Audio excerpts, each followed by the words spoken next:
Welcome home, family and fellow citizens of the African Order. I'm here with another video, and the topic of this discussion is if you believe. Whatever it is in life you believe in, you shouldn't have a hard time explaining exactly why you believe it. You believe this girl the right girl for you, but other people don't, and you make that decision. 20 years from now, if that girl's still there, look like you made the right call.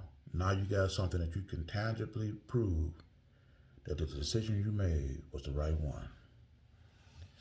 When I ask black people, do you believe that integrating your enemy is the best thing we could do? All I ask for is reason why you believe that. Because see, if that's what you believe, and integrating with your enemy, why didn't other races of people decide to do the same thing? There isn't a race of people, let me put it this way, there isn't any living being, period, that will come out of enslavement, involuntary servitude, indentured servant, or anything, that once they come out of it, would ever let the same people have the power authority over them again. They will never ever agree to that. But see, black people think the opposite of everybody else.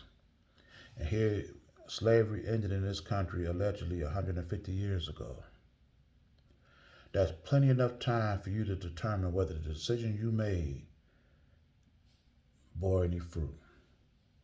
What do you have, Negro, that you can brag about to everybody else that decided to do opposite of you? You decide to love your enemy. You decide to be and still be working for your enemy. What do you have that everybody else that came out of the same situation that you came out of don't? The fact of the matter is this: everybody that came out of the situation that we were in got more today than we've ever had.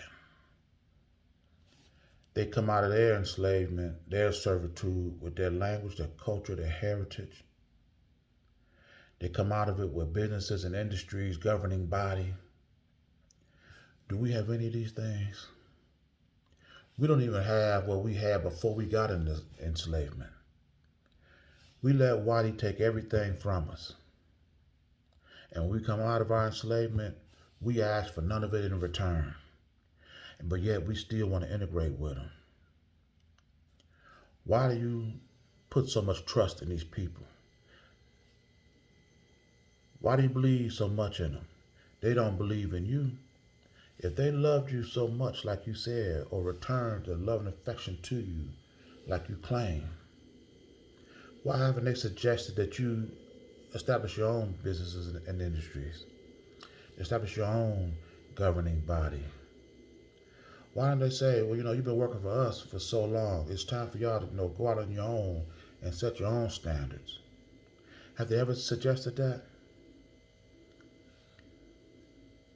So why are you still with them? Why are you still 150 years after being free from slavery? Why are you still waiting for evidence that this decision was right? You should have been had it. And when I ask you again why, you won't give it to me because you can't. You still waiting on it. And that's sad. Still waiting on evidence that this decision you made was right. And statistically in this country, we are still at the bottom of every list. Every category, we're at the bottom. But number one in incarceration. They lock us up more than anybody in this country. And you still want to say this is the right call. I believe you Negroes fear Whitey because we do what other people would never do. We think what other people would never think. And because you're afraid of Whitey, that's why you still believe in him. Because you're too scared to stand up to him. And our fear is keeping us in servitude.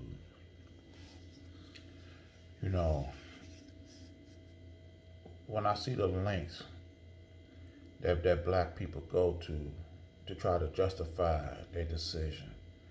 See the woman on Facebook, she posting how happy she is with her white zaddy husband or boyfriend, whoever this guy was. Every time he walked past her, she just faint. Every time he opened the door for her, she just faint. Every time she see him cooking for her, she just faint. I clicked on that thing and I'm like, this is making me vomit. And she gonna respond back talking about something.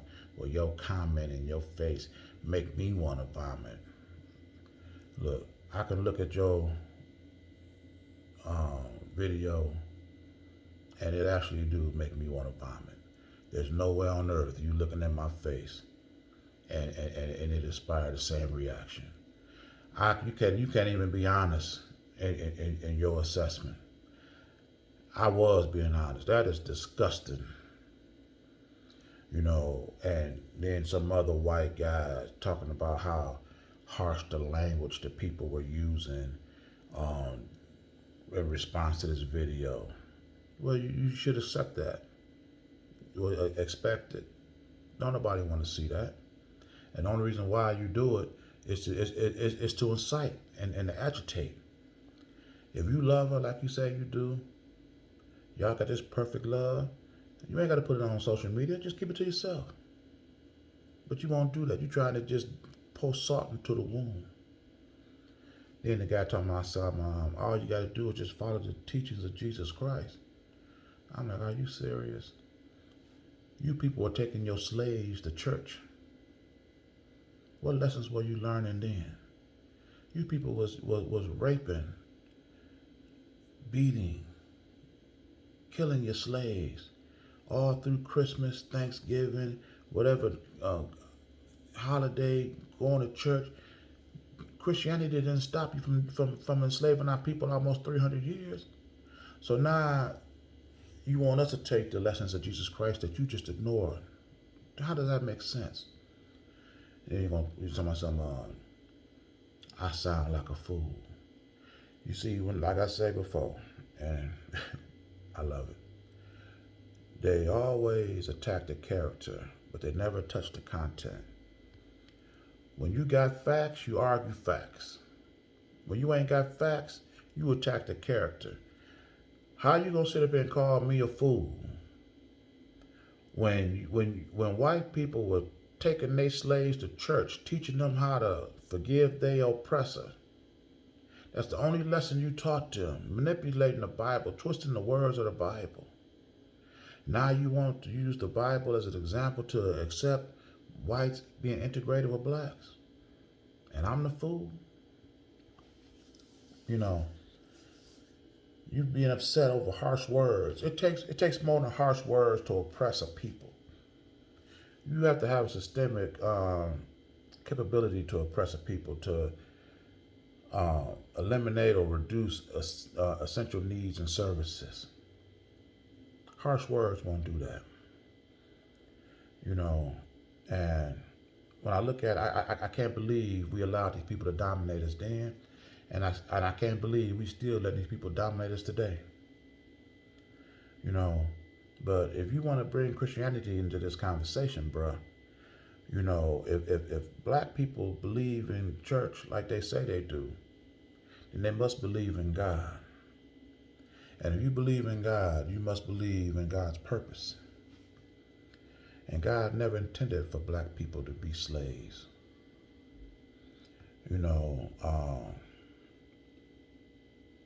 God put us here to be leaders and example makers of the world, not servants of it.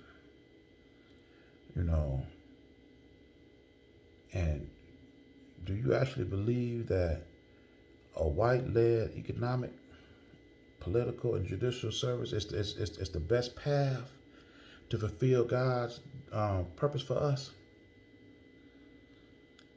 It's an easy question to answer. If you think white people are going to lead us to a path that have us fulfill God's purpose, then why aren't we there yet? We've been following these fools for 400 years. You know, let me say this. The Lions, the Detroit Lions, I still love them. They haven't been to a Super Bowl in the Super Bowl era. And the reason why is because they never decided what type of team they're going to be. And that must come from ownership. Ownership has never established what type of team we're going to be and then hire a coach to fulfill their vision. They allow the coach to come in here and tell them what type of team they're going to be. Coach come in, he want to be a 4-3 defense. So he spent 2-3 years drafting players to fit his defense. If you don't win in 3-4 years, they fire him. They bring in another coach. Now this coach, he want to run a 3-4 defense. So half the personnel you got on your team now don't fit the new coach's defense. So you spend another 2-3 years drafting the players that fit this defense. So then when this team doesn't win in a certain amount of time, you fire this coach, then you bring in another. You see how this pattern continue? As opposed to following the purpose of the owner. We're going to be a 4-3 defense team. We're going to be a such and such, whatever it is, offensive team, run and shoot, West Coast offense, running team, whatever it is. You decide what you're going to be, and then you put the people in place to fulfill your dream. God has already done this. God has already set the standard intentions for our people. And we keep letting white people come in here and tell us what type of people we're going to be, as opposed to following the design of the original maker, God himself. We follow God's purpose, we'll be leaders on this earth. We follow the examples by whites, we'll be and stay slaves. His purpose has already been fulfilled. It is time for us to start putting people in place, black people in place, to fulfill the vision that God intended us to live. But before I end this video, let me say this. In order for us to fulfill our design purpose on this planet, we need our own black-led economic structure, black-led social order, black-led governing body, black-led business and industry plan. That way, we can fulfill the purpose that we were put here for, to lead, not be led. And we can pass this on from one generation to the other. Now, this is what and why I believe this. Now, can you please tell me why the rest of us don't? I'm going to end this video here. And if you like this topic, please share it. And if you like this content, consider subscribing to this channel. And with this video, as with all my videos, it is for the complete liberation of my people. And I'll see you in my next message. Ashe.